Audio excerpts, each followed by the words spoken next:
এই গাড়ির হচ্ছে ব্যাটারিটা চেঞ্জ করার একটা কারণ হচ্ছে যে উনি কিছুদিন আগে হচ্ছে ব্যাটারি একটা এমপ্লিফায়ার কিংবা হচ্ছে ডিভিডি প্লেয়ার লাগাইছে, যেটা হচ্ছে মানে সাউন্ড সিস্টেমটা বাড়ানোর জন্য। তো সেই সাউন্ড সিস্টেমটা যে ডেকোরেশন ভাইরা লাগাইছে, ওনারা হচ্ছে ডাইরেক্ট এটার হচ্ছে ব্যাটারি লাইন থেকে একটা সংযোগ দিয়ে দিছে। আর ব্যাটারিটার সাথে সংযোগ ডাইরেক্ট দেওয়ার কারণে হচ্ছে এমপ্লিফায়ারটা সবসময় ইনার যে অক্সিলারি ব্যাটারির হচ্ছে ভোল্টেজটা আছে সবসময় টানতে থাকে। সেখান থেকে হচ্ছে আপনার এই ব্যাটারিটা আসলে বসে যায়। আসসালামু আলাইকুম, আমি নিয়ন, স্পিড অটো কেয়ারের পক্ষ থেকে আপনাদের সকলকে স্বাগতম। আজকে আমরা আলোচনা করব, আমাদের পিছনে আছে একটা হাইব্রিড একজিও গাড়ি, কিন্তু আসলে শুধু একজিও গাড়ি নিয়ে আমরা আলোচনা করব। আজকে আমাদের আলোচনাটা হচ্ছে সম্পূর্ণ একটু আলাদা।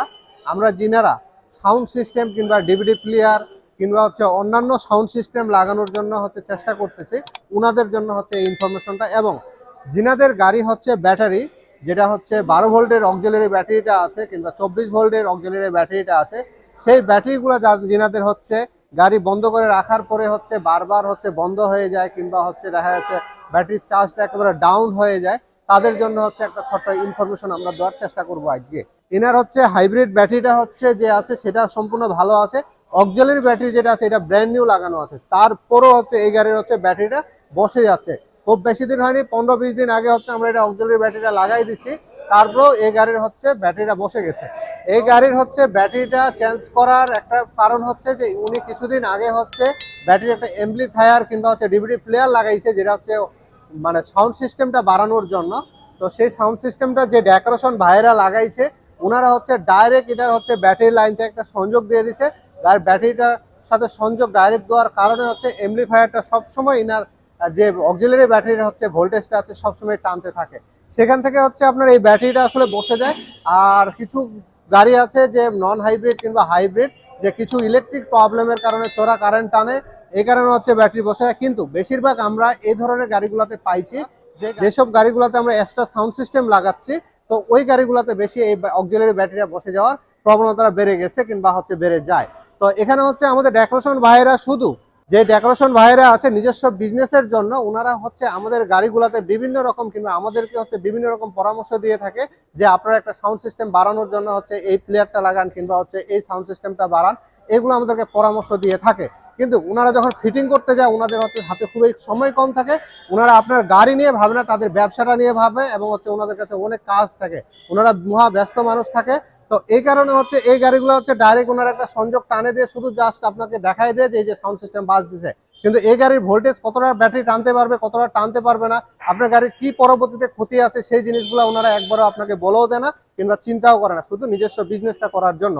তো যিনারা হচ্ছে সাউন্ড সিস্টেম বাড়াতে যাচ্ছেন, বাড়ান, কোনো সমস্যা নাই, কিন্তু বাড়ানোর আগে আপনারা যাচাই বাছাই করে নেবেন যে আপনার যে লাইনটা আছে সেই লাইনটা সঠিকভাবে করলো কিনা, আপনার ব্যাটারির সাথে ডাইরেক্ট সংযোগটা দিয়ে দিছে না আপনার হচ্ছে চাবি সুইচের সাথে দিয়ে দিছে, না এক্সট্রা সুইচ আপনাকে দিছে আপনার এমপ্লিফায়ারটা বন্ধ করে রাখার জন্য, যেন আপনার অক্সিলারি ব্যাটারিটা বসে না যায়। তো এই প্রবলেমগুলো আছে কিংবা এই সমাধানগুলো আছে, আপনারা যেভাবেই যান, যে কিছুই লাগান, এক্সট্রা যেটাই ফিচার লাগান কিংবা থার্ড পার্টি সাপোর্ট নেন, সেই সময় আপনারা অবশ্যই ওয়ারিং এর বিষয়টা কিংবা হচ্ছে আপনার গাড়িতে অন্যান্য ভোল্টেজ টানার মতন তার ক্ষমতা আছে কিনা, সেইগুলা চিন্তা ভাবনা করে আপনারা হচ্ছে এই কাজগুলা করবেন, থার্ড পার্টি যে কোনো সাপোর্ট নেবেন। আর গাড়ির মধ্যে যে আমাদের সাউন্ড সিস্টেমগুলোতে আশা করি এগুলাই অনেক ভালো, এক্সট্রা সাউন্ড সিস্টেম লাগানোটা খুব বেশি ভালো না, যতটা পারবেন কম লাগানোর চেষ্টা করুন। আর লাগাইতে গেলেও যারা আপনার গাড়িটা নিয়ে ভাবে কিংবা আপনার গাড়িটার কোনো ক্ষতি হবে না, সেইভাবে যে ডেকোরেশনের ভাইয়েরা হচ্ছে আপনাদেরকে সাপোর্ট দিতে পারবে, সেই সব জায়গায় যায় আপনারা হচ্ছে এই কাজগুলো করবেন। না হলে এই ভাইয়ের মতন হচ্ছে গাড়ি রাস্তার মধ্যে বসে যাবে, পার্কিং এর মধ্যে বসে যাবে, আবার ওয়ার্কশপে আসে হচ্ছে এমনি ভাইয়া লাগাইছেন 20-25 হাজার টাকা দিয়ে, আবার ঠিক করতে যাবে আবার 50 হাজার টাকা লাগবে, কারণ হচ্ছে ভোল্টেজ যে কোনো সময় বাড়ি খাবে, অন্যান্য পার্টস হচ্ছে আপনার ড্যামেজ হবে। এই জিনিসগুলো আপনারা লক্ষ্য রাখবেন। আর যত পারবেন যেগুলো হাইব্রিড গাড়ি আছে এগুলোতে থার্ড পার্টি কোনো সাপোর্ট নেওয়ার চেষ্টা করবেন না, যত কম পারেন সাপোর্ট নেওয়া তত ভালো। এগুলো বিষয়ে আপনারা একটু নজর রাখবেন। আর যিনারা এক্সট্রা লাইট লাগাচ্ছেন ওনারাও একটু সাবধানে লাগাবেন, কারণ হচ্ছে কিছু আমাদের বাংলাদেশে হচ্ছে কিছু লাইটের ভোল্টেজ এত পরিমাণের আছে, যেগুলো হচ্ছে আমাদের যে আগের যে ব্যাটারি আছে কিংবা হচ্ছে আমাদের যে কন্ট্রোলার আছে কিংবা আমাদের যে ওয়ারিং আছে কিংবা ফিউজ আছে, সেগুলোকে হচ্ছে ভোল্টেজগুলো নিয়ন্ত্রণ করতে পারে না, এই কারণে ফিউজও কাটতে পারে কিংবা গাড়ির বড় ধরনের সমস্যা হতে পারে। তো এই জন্য যিনারা হচ্ছে এক্সট্রা লাইট ব্যবহার করতে চাচ্ছেন কিংবা লাগাইতে চাচ্ছেন, লাগান, সমস্যা নেই, কিন্তু আপনারা আগে জানে নেবেন যে সেটা ভোল্টেজ কত, এম্পিয়ার কত, কিংবা আপনার গাড়িতে সাপোর্ট করবে কিনা, কিংবা পরবর্তীতে এই গাড়ির মতন আপনাদের কোনো সমস্যা হবে কিনা, এই বিষয়গুলো নজরে রাখবেন। তো আশা করি আমাদের এই ছোট্ট ইনফরমেশনগুলো আপনাদের ভালো লাগবে। যদি ইনফরমেশন ভালো লাগে থাকে অবশ্যই আমাদের চ্যানেলটিকে সাবস্ক্রাইব করে রাখবেন আর সাথে থাকা বেল বাটনে চাপতে ভুলবেন না। আর যিনারা ফেসবুক পেজের মাধ্যমে দেখতেছেন অবশ্যই পেজটিকে লাইক দিয়ে রাখবেন এবং সঙ্গে থাকবেন। ধন্যবাদ, সকলেই ভালো থাকবেন।